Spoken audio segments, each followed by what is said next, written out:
안녕하십니까. 저는 내셔널 시스템 기술부 소장으로 있는 김병헌 소장입니다. 저희 내셔널 시스템은 40년간 한 길로 용접 제조를 담당하면서 대한민국 산업을 많이 발전시켜 왔고요.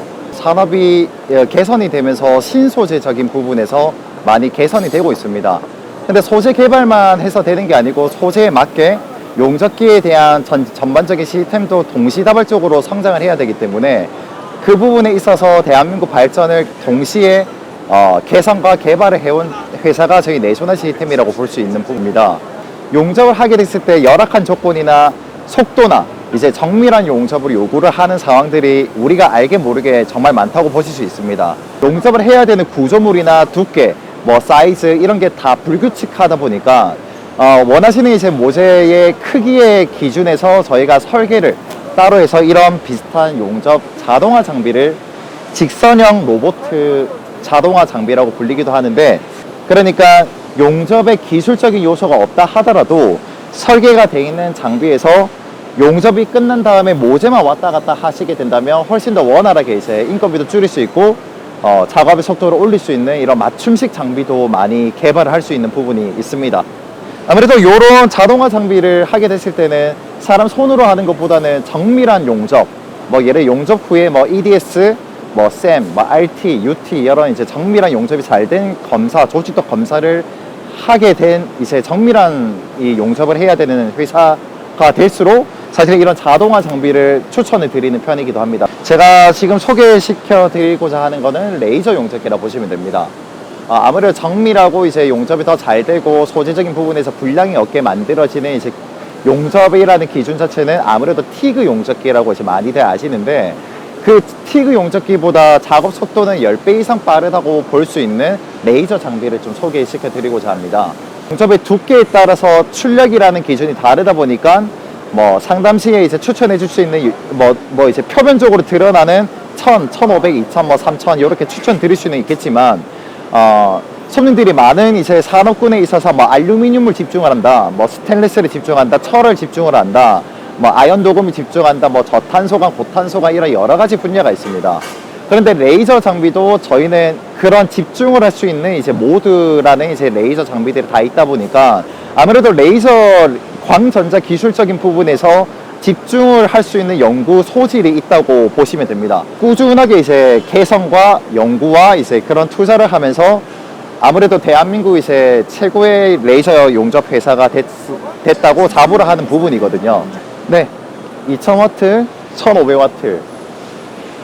요 앞전에 두 장비들은 더블 이제 펄스라고 생각하시면 됩니다. 펄스의 형태가 두 가지로 나뉘어지는데, 용접의 이제 각 장의 이제 길이가 5mm 정도는 나온다고 보시면 되고, 요 2000짜리 장비는 와이어가 2와이어 형식으로 나오다 보니까 용접의 각 장의 이제 길이, 이 두께가 8mm까지 나온다고 보시면 됩니다. 그러면 아무래도 각 장이 많은 작업을 하시는 분한테 상당히 용이할 수도 있습니다. 레이저 장비는 이렇게 전반적으로 나뉘어지는 것도 있겠지만 문의를 주신다면 이제 맞는 이제 장비를 이제 적절하게 추천드릴 수 있을 거라고 전 자신하는 부분입니다. 보신 바와 같이 로봇을 같이 결합해서 융합해서 내가 원하는 이제 구현 방식으로 이제 제어를 할 수 있습니다.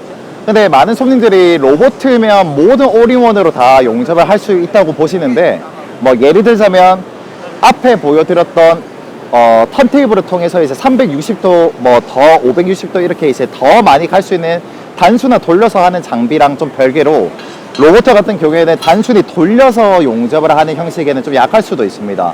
로봇은 어떻게 보면 좀 구현하기 좀 쉬운 방식이겠지만은 직선형 로봇 같은 경우에는 훨씬 더 컨셉을 찾기가 어렵다고 볼 수 있습니다. 아무나 할 수 있는 건 아니라고 생각을 합니다.